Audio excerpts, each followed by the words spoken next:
Friends, price action equity ఛానల్లో అందరికీ స్వాగతం. ఈరోజు ఏంటంటే ఫ్రెండ్స్, మనం ఏదైనా ఒక స్టాక్లో ఇన్వెస్ట్ చేస్తున్నాం, ఓకే, లేకపోతే స్వింగ్ ట్రేడింగ్ చేయాలనుకుంటున్నాం. డెఫినెట్గా మనం చూడాల్సింది ఏంటంటే ఆ స్టాక్లో ఒక స్ట్రెంగ్త్ అనేది చూడాలి. That is very important. అయితే ఫ్రెండ్స్, ఇక్కడ ఏంటంటే ఫస్ట్ సెక్టార్ అనేది చూడాలి. సెక్టార్ను మనం ఎప్పుడైతే చూస్తామో, సెక్టార్ని చూడటం వల్ల ఏంటంటే ఆ సెక్టార్ పర్ఫామ్ చేసింది అనుకోండి ఫ్రెండ్స్, ఆ స్టాక్స్ కూడా ఆటోమేటిక్గా స్టాక్స్ పర్ఫామ్ చేయడం వల్ల మనకు సెక్టార్ మూవ్ అవుతుంది. సో ఫస్ట్ ఆఫ్ ఆల్ ఏంటంటే సెక్టార్ వైజ్గా మనం ఫిల్టర్ చేసుకుంటే ఏ సెక్టార్ బాగుంది అని చెప్పేసి మనకి 50% వర్క్ అనేది క్లియర్ అయిపోద్ది అనమాట. ఎందుకంటే పర్ఫామ్ చేయని సెక్టార్లో ఇన్వెస్ట్ చేయడం వల్ల మనకి పెద్దగా గ్రోత్ అనేది ఉండదు. ఎప్పుడైతే సెక్టార్ అనేది స్ట్రాంగ్గా మూవ్ అవుతుందో మనకి స్టాక్స్ మూవ్ అవుతుంటాయి. కాబట్టి సెక్టార్ అనేది ఒక సెంటిమెంట్. మనకి ఫర్ ఎగ్జాంపుల్ చూపిస్తాను. 2020 తర్వాత ఐటీ సెక్టర్ అనేది చాలా స్ట్రాంగ్గా బూమ్ అయింది. అది చార్ట్ మీద కూడా చూస్తే మనకు ఒక క్లారిటీ అనేది వస్తుంది ఫ్రెండ్స్. ఫర్ ఎగ్జాంపుల్ మనకి నెక్స్ట్ ఏంటంటే, ఫర్ ఎగ్జాంపుల్ ఇక్కడ మనకి ఎఫ్ఎంసీజీ సెక్టర్ బాగుంది అనుకుందాం. దాంట్లో స్టాక్స్ వైజ్గా కూడా కంపేర్ చేసుకోవాలి, ఏ స్టాకు మనకి ర్యాలీ చేయడానికి ఆస్కారం ఉందని చెప్పేసి. దాని ద్వారా ఏంటంటే మనకి రిటర్న్స్ బాగుంటాయి, రిస్క్ కూడా తక్కువగా ఉంటుంది, ఒక బ్రాడర్ పిక్చర్ అనేది కూడా డెవలప్ అవుతుంది. అండ్ ఫ్రెండ్స్, ఇంపార్టెంట్ ఏంటంటే మార్కెట్ ఎప్పుడు కూడా సెక్టార్స్ రొటేషన్ అని ఉంటుంది అనమాట. అంటే ఒకసారి ఐటీ స్ట్రాంగ్గా ఉంటుంది ఫ్రెండ్స్, ఒకసారి ఏంటంటే ఫార్మా స్ట్రాంగ్గా ఉంటుంది, ఒకసారి ఏంటంటే మెటల్స్ స్ట్రాంగ్గా ఉంటుంది, ఒకసారి ఏంటంటే మీడియా స్ట్రాంగ్గా ఉంటుంది అనమాట. Based on the climatic changes. Climate in the sense ఏంటంటే వాతావరణం కాదు, ఇక డిఫరెంట్ ఆస్పెక్ట్స్లో ఫైనాన్షియల్ కండిషన్స్ అనేవి మారిపోతూ ఉంటాయి. కాబట్టి దానికి తగ్గట్టు ఏంటంటే ఆ సెక్టర్ అనేది పర్ఫామ్ చేసే అవకాశం ఉంది. ఫర్ ఎగ్జాంపుల్ మనం అనుకున్నట్టు 2020లో ఐటీ అనేది హైయెస్ట్ రెవెన్యూని జనరేట్ చేసింది. Okay, fine. ఇప్పుడు ప్రాక్టికల్గా చూద్దాం ఫ్రెండ్స్. ఇది వచ్చేసరికి 5 years. ఓకే ఫ్రెండ్స్, ఇక్కడ నిఫ్టీ 50 అనేది ఉంది. మనం కంపేర్ చేయాలనుకుంటున్నాం ఏ సెక్టార్ బాగుంది అని చెప్పేసి. సో ఫ్రెండ్స్, ఇక్కడ నిఫ్టీ 5 yearsలో ఏంటంటే వాళ్ళే డిఫాల్ట్గా సెక్టార్స్ అని ఇండిసెస్ అని ఇవ్వటం జరుగుతుంది. That is the reason. అంటే 5 years గురించి చెప్తున్నాను, డోంట్ వరీ. ఇది మనకి ట్రేడింగ్ వ్యూలో కూడా అవైలబుల్ ఉంటుంది, free of cost. Okay, same applicable. ఇక్కడైతే ఫ్రెండ్స్ మనకి ఫస్ట్ నేనేం చేస్తున్నానంటే నిఫ్టీ అనేది ఉంది. నిఫ్టీ ఐటీ ఎలా పర్ఫామ్ చేస్తుంది అనేది చూద్దాం. నిఫ్టీ ఐటీ అనేది ఎలా పర్ఫామ్ చేస్తుంది అనేది చూద్దాం. ఒక నిమిషం ఫ్రెండ్స్. కంపారిజన్ కదా మనం చేస్తుంది. కంపేర్ సెలెక్ట్ చేసుకొని నిఫ్టీ ఐటీ అనేది సెలెక్ట్ చేయండి, ఇండిసెస్. దాని తర్వాత నిఫ్టీ ఫార్మా ఇండెక్స్, దాని తర్వాత నిఫ్టీ మెటల్స్, దాని తర్వాత నిఫ్టీ ఎఫ్ఎంసీజీ ఆల్రెడీ చేసామా? చేయలేదు. ఓకే ఫ్రెండ్స్, ఇంకా ఏమన్నా ఉన్నాయా? Nifty media, auto, is important, auto. Nifty space ఇచ్చి ఆటో. ఇట్లా చేసుకున్నప్పుడు ఏంటంటే ఇక్కడ ఇండెక్స్ వచ్చేస్తాయి అన్నమాట. బట్ ఇదంతా క్లమ్జీగా ఉంది. నవ్వు ఏంటంటే నిఫ్టీ 50 అనే దాన్ని కూడా మనం లైన్ చార్ట్గా కన్వర్ట్ చేస్తున్నాం. దాని తర్వాత ఫ్రెండ్స్, ఇక్కడ 5 yearsలో ఏంటంటే మనకి లేబుల్స్ అని ఉంటాయి. ఇక్కడ ఏదైతే ఐకాన్ ఉందో ఈ ఐకాన్ మీద క్లిక్ చేసిన తర్వాత లేబుల్స్, ఈ లేబుల్స్ అనేది క్లిక్ చేయటం వల్ల మనకి సింబల్ నేమ్ అనేది వస్తుంది. ఓకే ఫ్రెండ్స్, ఒకవేళ సింబల్ లేకపోతే ఆ పద్ధతి అనేది చేయండి. ఇక్కడ నుంచి లేబుల్స్కి వెళ్ళండి, సింబల్ నేమ్ అండ్ లేబుల్ అనేది ఎనేబుల్ చేయండి.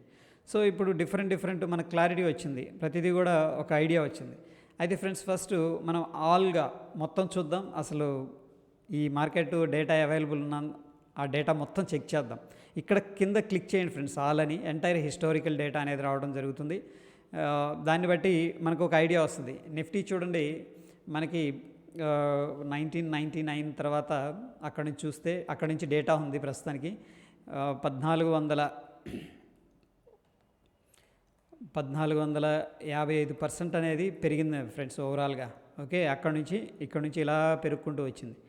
దాని తర్వాత పర్ఫామ్ చేసిన సెక్టార్ అంటే ఫ్రెండ్స్ నిఫ్టీ ఎఫ్ఎంసీజీ, అది వచ్చేసరికి 395% అనేది ఇంక్రీజ్ అయింది. బట్ ఏంటి ఫ్రెండ్స్, ఇన్ బిట్వీన్ ఏంటంటే దీంట్లో డివిడెండ్స్ ఉంటాయి, మళ్ళీ ఇంకా బోనస్ ఉంటుంది, స్ప్లిట్ ఉంటుంది. అవి అవి ఎలా క్యాలిక్యులేట్ చేస్తారు, ఒక్కొక్కసారి అడ్జస్ట్మెంట్స్ జరిగిపోతాయి అన్నీ కూడాను. బట్ ఓవర్ బిగ్గర్ పిక్చర్లో మనకి ఇది డేటా ఇవ్వడం అనేది జరుగుతుంది. చూడగానే ఏ సెక్టర్ మనకి బాగుందని చెప్పేసి. సో మనకి ఓన్లీ ఎఫ్ఎంసీజీ, దాని తర్వాత ఆటో కనిపిస్తుంది, ఫార్మా కనిపిస్తుంది. But friends last 10 years data అనేది చాలా డిఫరెంట్గా ఉంటుంది. ఎస్పెషల్లీ ఇంతకుముందు అనుకున్నాం కదా, ఇది వచ్చేసరికి 2020లో ఫ్రెండ్స్. 2020 దాకా నిఫ్టీ అండ్ ఆటో బాగుంది ఈ 2017 దాకా. దాని తర్వాత ఆటో తగ్గింది, ఇక్కడ పర్పుల్ కలర్ది ఆటో. బట్ చూడండి 2020 తర్వాత ఐటీ సెక్టరు దాదాపుగా 520% పీక్ వెళ్ళి ఇప్పుడు ప్రస్తుతానికి 351% దగ్గర సెటిల్ అయింది. అంటే కరెక్షన్ జరిగింది, చాలా స్ట్రాంగ్గా ర్యాలీ చేసింది 2020 తర్వాత. దీన్నే థిమాటిక్ ఇన్వెస్టింగ్ అంటాం, లేకపోతే సైకిల్స్ అంటాం. మార్కెట్ ఎప్పుడు కూడా ఫైనాన్షియల్ కండిషన్స్ని బట్టి అడ్జస్ట్మెంట్ చేసుకుంటూ వెళ్ళిపోతుంది. అండ్ మోరోవర్ ఏంటంటే మనకి కోవిడ్ సిచ్యువేషన్ తర్వాత కార్లు, ఆటో సెక్టర్ చాలా బ్యూటిఫుల్గా పర్ఫామ్ చేసింది. నెక్స్ట్ ఫార్మా కూడా చాలా స్ట్రాంగ్గా పర్ఫామ్ చేసింది. ఎందుకంటే ఫ్రెండ్స్ అక్కడ ఏపీఐస్ అనేది చైనాకి కానీ వేరే కంట్రీస్కి ఎక్స్పోర్ట్ చేయడం అనేది చాలా పెరిగిందనమాట. సో ఇది ప్లే జరుగుతూ ఉంటుంది. నా ఫ్రెండ్స్ ఇక్కడ మనం లాస్ట్ 5 years డేటా చూద్దాం, జస్ట్ ఫర్ ఎక్స్ప్లోర్ అనమాట. దాని తర్వాత 1 year డేటా చూద్దాం. 1 yearలో మనకి auto sector out perform friends, ఓకేనా. ఆటో సెక్టర్, దాని తర్వాత ఇదేంటిది ఎఫ్ఎంసీజీ, ఓకేనా. మార్కెట్ కొద్ది కరెక్షన్ తీసుకుంటుంది, అప్పుడు ఆటో అనేది బాగా సేల్స్ పెరిగినాయి. దాని తర్వాత ఎఫ్ఎంసీజీ, దాని తర్వాత మెటల్స్ కూడా, కమోడిటీస్ ప్రైసెస్ చాలా పెరిగినాయి. ఎప్పుడు మనకి జూన్ జూలై తర్వాత కమోడిటీస్ చాలా పీక్కి వెళ్ళిపోయినాయి. ఈ రష్యా వార్ కానీ ఏదైనా కానీ వీటి వల్ల, అండ్ కొంత డిమాండ్ పెరగటం వల్ల, చైనా మీద కొంత ఆంక్షలు, వీటి వల్ల. ఓకే ఫ్రెండ్స్, నిఫ్టీ కంటే ఇవి స్ట్రాంగ్గా పర్ఫామ్ చేసినాయి అనమాట లాస్ట్ 1 yearలో. మనకి 6 monthsలో ఏది ఉందంటే ఆటో, ఎఫ్ఎంసీజీ అనేది కనిపిస్తుంది. దాని తర్వాత నిఫ్టీ 50 ఫార్మా ఉంది. Least sector IT friends. ఎందుకు మనం 10 years డేటా చూసాం, 5 years డేటా చూసాం. 5 yearsలో ఎలా ఉంది auto, FMCG and Nifty IT ఎక్సలెంట్గా ఉంది 5 years డేటాలో, ఓకే. బట్ 1 year డేటాలో చూస్తే ఐటీ అనేది లీస్ట్ పర్ఫార్మర్గా ఉంది. అంటే ఐటీలో ఏంటంటే కరెక్షన్ జరుగుతుంది. దట్ ఈస్ ద రీజన్ ఏంటంటే ఫ్రెండ్స్, మనకి trend is our friend. Up side వెళ్తున్నప్పుడు మనం ఏంటంటే దాన్ని పట్టుకోవాలి, కిందకి వెళ్తున్నప్పుడు దాన్ని అంటే ఎగ్జిట్ అయ్యి మళ్ళీ ఏదైతే సెక్టార్ రైజ్ అవుతుందో దాన్ని మనం ఐడెంటిఫై చేసి దాంట్లో ఇన్వెస్ట్మెంట్ అనేది చేసుకోవాలి. సో ఫ్రెండ్స్, మనకి అట్లీస్ట్ 1 month పర్ఫార్మెన్స్ దేంట్లో స్ట్రాంగ్గా ఉందనేది చూసుకుంటే, లేకపోతే ఇక్కడ 5 days డేటా అయినా మనం చెక్ చేసుకోవచ్చు. దాన్ని బట్టి ఏంటంటే షార్ట్ టర్మ్ కోసం మనకు ఒక ఐడియా రావడం జరుగుతుంది. ఎప్పుడు కూడా ఫ్రెండ్స్ మనకి కిందకి వెళ్ళే దాని మీద ఇన్వెస్ట్ చేయకూడదు, ఏది షార్ట్ టర్మ్లో. లాంగ్ టర్మ్ అంటే అది డిఫరెంట్ పిక్చరు. సో బట్ మనకి లాస్ట్ 1 month చూసుకుంటే ఫార్మా ఇండెక్స్ అనేది చాలా అవుట్ పర్ఫామ్ చేసింది అండ్ కరెక్షన్ జరుగుతుంది. ఈ కరెక్షన్ జరిగేటప్పుడు ఏంటంటే మనకి ఎప్పుడు కూడా మార్కెట్ స్ట్రైట్ వేలో వెళ్ళదు, కొద్దిగా పైకి వెళ్ళిద్ది, మళ్ళీ కిందకు వచ్చి మళ్ళీ ర్యాలీ చేసింది. దట్ ఈస్ ద రీజన్ ఏంటంటే మనం నెక్స్ట్ ఈ ఫార్మాలో ఏమన్నా ఆపర్చునిటీస్ ఉన్నాయా అనేది చూసుకోవచ్చు ఫ్రెండ్స్. దాని తర్వాత ఎఫ్ఎంసీజీ సెక్టర్ కూడా మనకి అవుట్ పర్ఫామ్ చేసింది, కరెక్షన్లో ఉంది. ఇది లాస్ట్ 1 monthలో. ఒకవేళ వెరీ షార్ట్ టర్మ్కి వెళ్ళాలి అనుకుంటే ఫ్రెండ్స్, ఇక్కడ 5 days డేటా అనేది ఉంది. దాని తర్వాత 5 days డేటా అనేది చూసుకున్నట్టయితే మనకి ఐటీ ఇండెక్స్ అనేది కొంత రికవరీ కనిపిస్తుంది ఫ్రెండ్స్. మనం ఇది కపుల్ ఆఫ్ డేస్ నుంచి మాట్లాడుకుంటున్నాం, డైలీ అనాలిసిస్ చేసేటప్పుడు కొంత రికవరీ కనిపిస్తుంది. నిన్న కూడా వీడియోలో చేసాం, అనుకున్నాం ఐటీ సెక్టర్లో కొంత రికవరీ కనిపిస్తుంది, బోటమ్ అనేది క్రియేట్ అయింది. సో ఐటీ సెక్టర్లో ఏమన్నా మంచి బ్రేక్అవుట్కి సిద్ధంగా ఉన్నాయా, బేస్డ్ ఆన్ ఎవరు టెక్నికల్ కానీ డేటా అనాలిసిస్ కానీ చేసుకుని ఐటీ సెక్టర్లో షార్ట్ టర్మ్ కోసం మొమెంటమ్ స్టాక్స్ అనేది మనం పికప్ చేసుకోవచ్చు. దట్ ఈజ్ ఆల్ అబౌట్ ఏంటంటే ఫ్రెండ్స్ మనకి comparison. So for example friends, ఇక్కడ ఐటీ సెక్టార్లో కూడా ఏ స్టాక్ తీసుకోవాలి అనేది మనకి అనిపిస్తే దాన్ని కూడా మనం ఫిల్టర్ చేసుకోవచ్చు. ఫర్ ఎగ్జాంపుల్ నిఫ్టీ ఐటీ అనేది సెలెక్ట్ చేస్తే నిఫ్టీ ఐటీ ఇండెక్స్ అనేది రావడం జరుగుతుంది. ఫస్ట్ ఇనీషియల్గా క్యాండిల్ ఉంటుంది, దాన్ని లైన్ చార్ట్ మార్చేసుకుందాం. దాని తర్వాత ఫ్రెండ్స్ మనకు తెలిసిన స్టాక్స్ని కంపేర్ చేసుకోవచ్చు. ఫర్ ఎగ్జాంపుల్ కంపేర్ చేసుకోవడానికి ఇన్ఫోసిస్ ఎలా ఉంది, దాని తర్వాత టీసీఎస్ ఎలా ఉంది,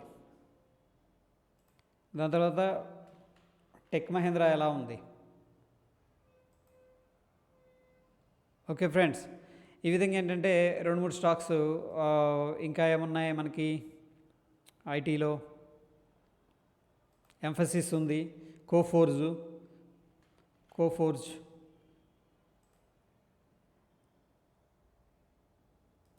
ఎస్.